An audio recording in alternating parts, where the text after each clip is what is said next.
సతమతమవుతున్నారు. ప్రత్యేకించి లోతట్టు ప్రాంతాల్లో ఉండే ప్రజలు కానీ, పేదలు కానీ, చిన్న చిన్న ఇళ్ళు కానీ, మట్టి ఇళ్ళు కానీ, రేకుల ఇళ్ళు కానీ ఉండేటువంటి ప్రజలకు మరీ ఎక్కువ ఇబ్బందులైనాయి.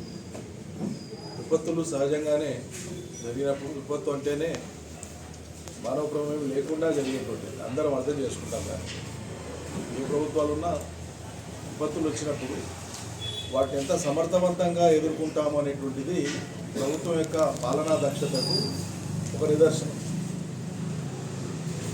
విపత్తులు సంభవించేటువంటి సమయానికి ముందుగానే అప్రమత్తమై రాష్ట్ర యంత్రాంగం అంతా కూడా, ఒకవైపు ప్రభుత్వం, ఇంకోవైపు అధికార పక్షం, విపక్షాలు కావచ్చు, లేకుంటే అధికారులు కావచ్చు, ఎక్కడికక్కడ అత్యంత బాధ్యతాయుతంగా, అత్యంత స్వల్ప నష్టం మాత్రమే జరిగేటట్లుగా నివారణ చర్యలు తీసుకోవడం అనేది, ముందస్తుగా ఆలోచించి దానికి తగు ప్రణాళిక చేసుకోవడం అనేది అత్యంత ఆవశ్యకం. ప్రభుత్వాలు నడిపేటప్పుడు ఉండాల్సినటువంటిది ముందు చూపు. ఎప్పుడు కూడా మన చేతిలో ఉండదు విపత్తు, కానీ విపత్తు సంభవించినప్పుడు ఏ రకంగా దాన్ని ఎదుర్కోవాలనేటువంటి దానికి వాళ్ళ సాంకేతిక పరిజ్ఞానం ఉంది, కావలసినంత హ్యూమన్ ఫోర్స్ ఉంది, ప్రభుత్వ యంత్రాంగం ఉంది. ఇన్ని ఉన్నప్పుడు ప్రజలు ఎక్కడికక్కడ అతలాకుతలమైనటువంటి దీనస్థితి, దైన్యస్థితిని ఎందుకు ఎదుర్కొంటున్నారు? రాష్ట్ర వ్యాప్తంగా ఈ 4-5 రోజుల నుంచి ప్రజల యొక్క హాహాకారాలు చూస్తూ ఉంటే గుడ్డ ద్రవించిపోతుంటాయి. పాపం ఉజ్వల భవిష్యత్తు ఉండేటువంటి ఒక వ్యవసాయ శాస్త్రవేత్త అమ్మాయి, గిరిజన అమ్మాయి, తండ్రి తాను ఒక అంతర్జాతీయ సదస్సుకు హాజరవ్వడానికి విమానాశ్రయానికి చేరుకునేటువంటి ప్రయత్నంలో వాళ్ళ ఊరు నుంచి బయలుదేరితే కారులో వస్తూ ఉంటే కొట్టుకుపోయే కంటే ముందు చాలాసేపు పాపం ఉధృతి పెరుగుతూ ఉంది, వరదది, మేము చిక్కుకొని ఉన్నాం, వరదలో ఎవరైనా కాపాడండి అని చెప్పి వాళ్ళు అనేక ఫోన్లు చేసిన. అప్పటికే ఆ ఫోన్లన్నీ వైరల్ అయినాయి.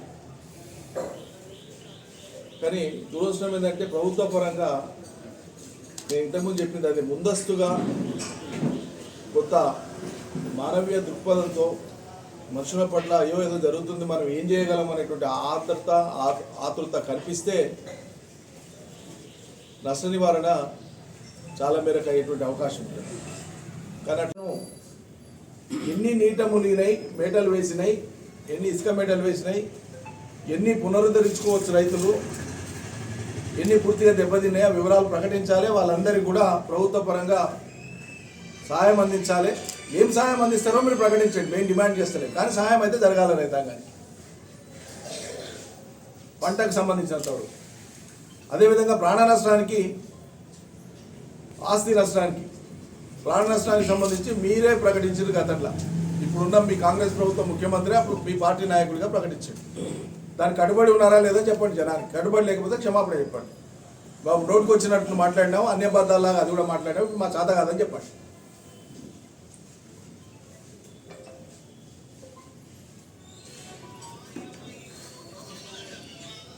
పేదలు, నిరాశ్రయులు అయినటువంటి వాళ్ళు తిండి తిప్పలేక, చాలామంది నీళ్ళు వచ్చి తిండి తిప్పలేక ఉంటున్నారు.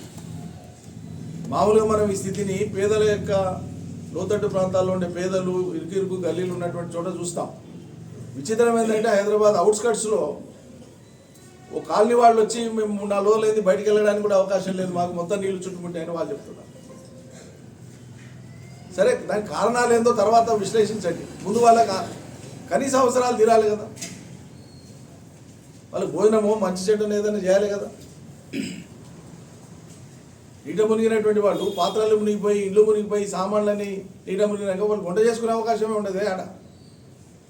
వాళ్ళందరికీ మెరుగైనటువంటి పునరావాస కార్యక్రమాలు అమలు చేయాలి చిత్తశుద్ధితో, పగలు రాత్రి. చాలా ఆలస్యంగా కదిలి పై తిరుగుళ్లతోన హాయ్ హాయ్ బాయ్ బాయ్ అనుకుంటూ వచ్చినారు తప్పిస్తే ప్రజలకు సాంత్వన చేకూర్చేటువంటి విధంగా ఈ ప్రభుత్వం ఈ వరదల కాలంలో, ఈ విపత్తు కాలంలో పనిచేయలేకపోతున్నది. పనిచేయడానికి ముందు వాళ్ళ హృదయాంతరాలలో ఆర్ద్రత ఉండాలి, ఓ తపన ఉండాలి. అది కొరవడినట్లుగా స్పష్టంగా కనిపిస్తూ ఉన్నది.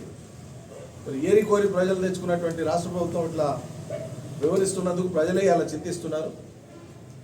ఈ చింతతోనే వాళ్ళకేం పట్టదు.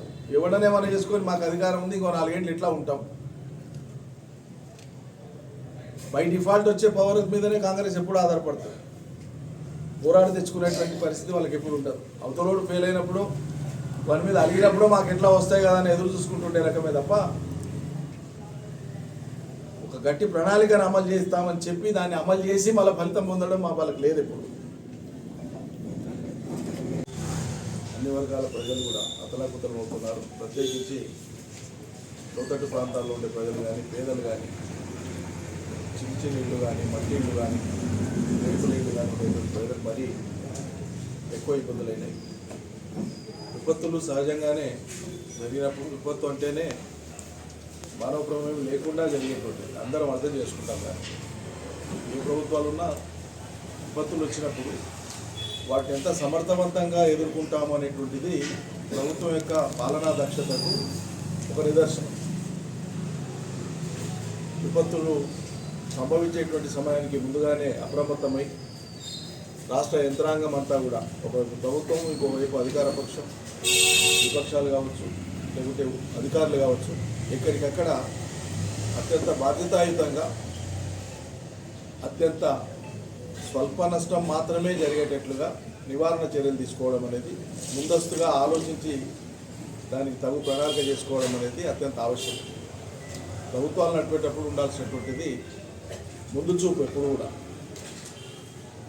మన చేతిలో ఉండదు విపత్తు, కానీ విపత్తు సంభవించినప్పుడు ఏ రకంగా దాన్ని ఎదుర్కోవాలనేటువంటి దానికి వాళ్ళ సాంకేతిక పరిజ్ఞానం ఉంది, కావలసినంత హ్యూమన్ ఫోర్స్ ఉంది, ప్రభుత్వ యంత్రాంగం ఉంది.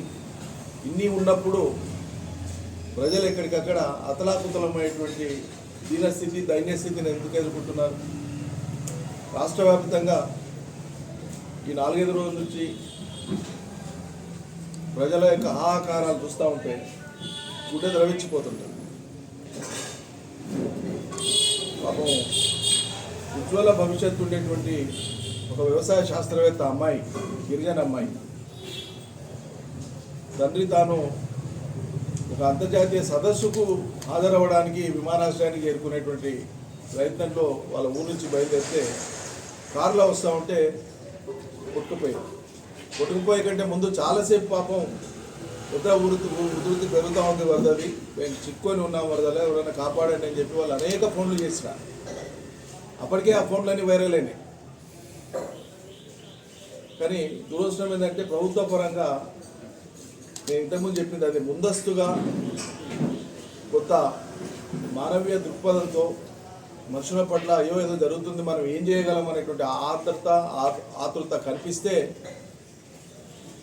నష్ట నివారణ చాలా మేరకు అయ్యేటువంటి అవకాశం ఉంటుంది. కానీ ప్రభుత్వానికి ముందే అని అనుకుంటే, మానవీయ కోణం ముందే అనుకుంటే తక్షణం మీరు సహాయక చర్యలకు మరింతగా పూనుకోవాలి. ప్రత్యక్షంగా సహాయం ప్రజలకు జరిగేటట్లుగా ప్రజల నుంచి అది రావాలి. మేం చేసినామని మీరు చెప్పుకోవడం కాదు. అయ్యా వీళ్ళు వచ్చిర్రు, ఏదో జరిగిపోయింది, విపత్తు వాళ్ళ చేతిలో లేదు, కానీ ప్రభుత్వం తరఫున వచ్చిర్రు, మాకు ఈ సాయం చేసిండ్రు, ఈ మేలైంది అని ప్రజలు మాట్లాడుకునే స్థితి రావాలి. అది వస్తేనే మీరు పనిచేసినట్లు లెక్క. నెట్టబడుతున్నారు.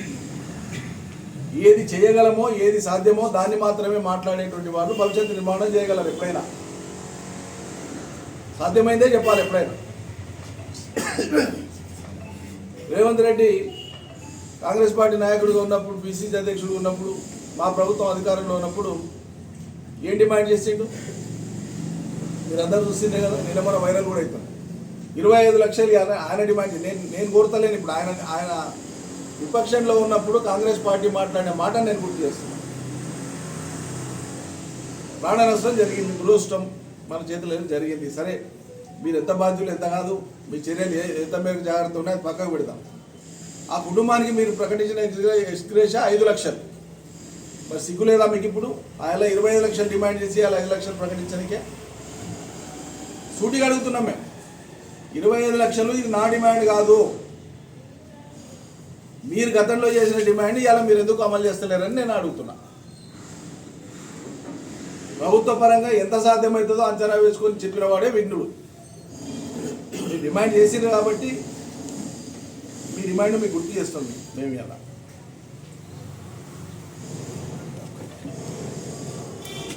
ప్రభుత్వానికి ముందే అనుకుంటే, మానవీయ కూడా ముందే అనుకుంటే తక్షణం మీరు సహాయక చర్యలకు మరింతగా పూనుకోవాలి. ప్రత్యక్షంగా సహాయం ప్రజలకు జరిగేటట్లుగా ప్రజల నుంచి అది రావాలి. మేము చేసినామని మీరు చెప్పుకోవడం కాదు. అయ్యా వీళ్ళు వచ్చిర్రు, ఏదో జరిగిపోయింది, విపత్తు వాళ్ళ చేతిలో లేదు, కానీ ప్రభుత్వం తరఫున వచ్చిర్రు, మాకు ఈ సాయం చేసిండ్రు, ఈ మేలు అయింది అని ప్రజలు మాట్లాడుకునే స్థితి రావాలి. అది వస్తేనే మీరు పనిచేసినట్లు లెక్క.